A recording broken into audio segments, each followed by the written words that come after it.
Ecolodge Atman Omoussa. Je me présente, j'ai choisi l'appellation Ecolodge car le bâtiment est dans un ancien ksar. Il respectera toutes les normes écologiques, isothermie, énergie renouvelable, réutilisation de l'eau des douches et des lavabos. Atman Omoussa, c'est le nom mythique du ksar. Ce dernier, fondé il y a plus de 200 ans, mérite d'être un lieu parfait pour un projet touristique d'hébergement. Voilà la direction depuis la route principale 13 vers Meknès et vers Rachidia dans la ville de Midelt. Dans la situation, à 300 mètres de la route, il y a le Ksar Atman Moussa. Et voilà, ça c'est plutôt le plan du Ksar. En jaune, c'est les ruelles intérieures, les espaces. Avant, jadis, c'était des espaces de Jma'a ou d'assemblée générale. Ça, c'est l'espace du quartier juif. Celui-là, le Mellah. En effet, le tourisme dans la région entre Fès et Meknès et Merzouga génère un grand flux de tourisme dans la liaison de ces pôles, résumé par le nombre croissant d'innuités à Midelt, comme on le remarque dans les statistiques des délégations de tourisme, régionales de tourisme. Là c'est l'évolution par destination des nuitées réalisées dans les établissements d'hébergement touristique. On prend juste entre 2020 et 2021, après Covid, on voit l'évolution des nuitées, 70%, 39%, 6%.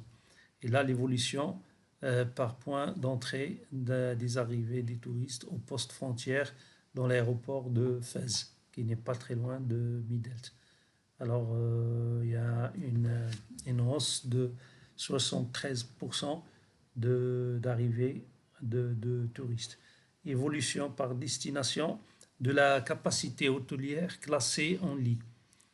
Alors, après Covid 2020-2021, il y a une hausse de 1,7% à 0,4%. Ça, c'est l'investissement, parce que l'investissement, c'est par nombre d'hôtels. Alors là, le tableau évolution des nuitées touristiques réalisées dans les établissements classés selon la province de Midelt. Alors, on voit la hausse depuis 2010, 2011 jusqu'à 2012. Il y a une hausse très remarquable. Alors, l'évolution des nuitées touristiques réalisées dans les établissements classés en 2017, on voit depuis 2016 6863 à 10 699. C'est vraiment très remarquable et encore il est en hausse. Ça c'est en 2017. 2019 c'était toujours complet dans la haute saison. Mon projet s'adresse aux gens qui traversent cette région ou qui veulent y passer plusieurs jours et cherchent l'authenticité et la rencontre des locaux pour pouvoir avoir une expérience unique. Alors, d'après mon expérience autant que guide de tourisme avec plusieurs groupes de différentes nationalités, je constate la nécessité de construire un modèle idéal d'hébergement selon le souhait et le feeling des visiteurs au Maroc. Alors, je donne ici deux types de construction qui sont bien sûr en adobe avec de l'argile, paille et pisé. Alors, en parallèle avec l'hébergement de la gastronomie locale, le gîte proposera des activités de randonnée, parcs, famille, nomades, montagnards, thématiques l'écologe Atman Moussa parlera la langue des clients et proposera des formules tout compris, ainsi les formules grand week-end pour les citadins marocains. Partir en voyage est très personnel et que chacun possède sa propre façon de voyage. C'est pourquoi l'Ecolodge propose différents types d'hébergements et d'activités pour combler les envies et le choix des clients.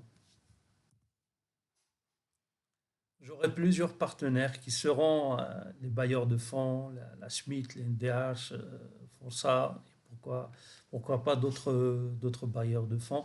Alors, l'estimation à ce jour du coût global de démarrage de mon projet et les dépenses nécessaires sont les frais du dossier juridique et autorisation, réhabilitation de la maison d'hôte, chauffage, électricité, eau, énergie renouvelable, salaire des employés, frais publicitaires, site internet.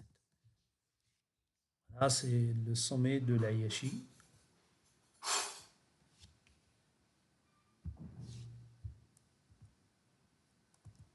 Là, c'est le lac du barrage du Tamalut et le mont Mascar. Là, la carte des circuits des deux ascensions de montagne et au Atlas oriental, Mascar et l'Ayashi. Là, c'est l'entrée du Ksar. Là, c'est les travaux dans la terrasse. On voit bien sûr derrière, il y a le mont Laïachi. Et puis, c'est pas très loin du centre de Midelt. Là, c'est l'intérieur avec un patio. Et puis, c'est un type de construction qui va mélanger entre riad et maison de Ksar pour profiter de l'air et aussi de la lumière. Là, la toiture, il est en bambou, roseau et puis poutre et paille et argile, avec bien sûr plastique pour l'étanchéité. Ça, c'est le coût du projet qui sera estimé à 320 000 dirhams. Alors après, c'est les agences qui vont prendre en main euh, la, la- la relève des partenaires. Alors les agences, celles qui programment leur circuit dans la région, les tour opérateurs, ceux qui vendent leurs prestations dans les pays d'origine des touristes. Les guides de tourisme marocains, plusieurs guides traversent Midelt dans les circuits classiques. Les plateformes de réservation comme Booking.com, Airbnb, Hotel.com, ils vont aider à développer mon projet. Alors pour le moment, je suis guide de tourisme depuis 2002. Je devrais changer mon métier et débuter mon nouveau projet de giteur. Après une formation de directeur d'hôtel, j'ai décidé de commencer en 2018 mon rêve. Ça veut dire avec l'achat de cette bâtisse pour la rénover et faire un gîte. Les faits des visites toucheront les usagers du projet et les habitants du Ksar, sachant que l'extension du gîte visera l'hébergement chez les habitants du Ksar, qui nécessitera un autre investissement pour développer le tourisme équitablement dans le Ksar. Et voilà, je vous remercie tout le monde pour l'attention. J'espère que mon projet vous intéressera. C'est moi, derrière, il y a la chaîne du Haut Atlas.